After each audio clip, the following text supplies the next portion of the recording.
Hello everyone, welcome back to the online help guide.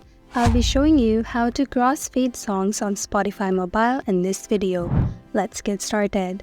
Start by opening Spotify on your device. Tap on your profile picture at the top left.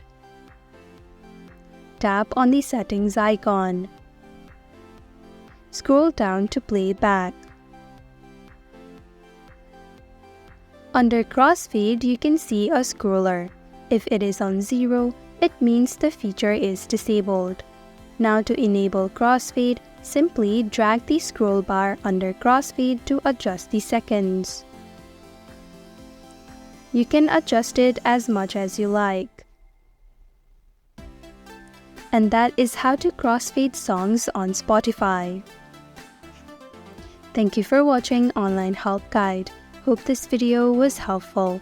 If it was, then hit the like button and comment down if you have any questions or feedback. Also, if you're new to our channel, subscribe and hit the bell icon so that you don't miss our upcoming videos.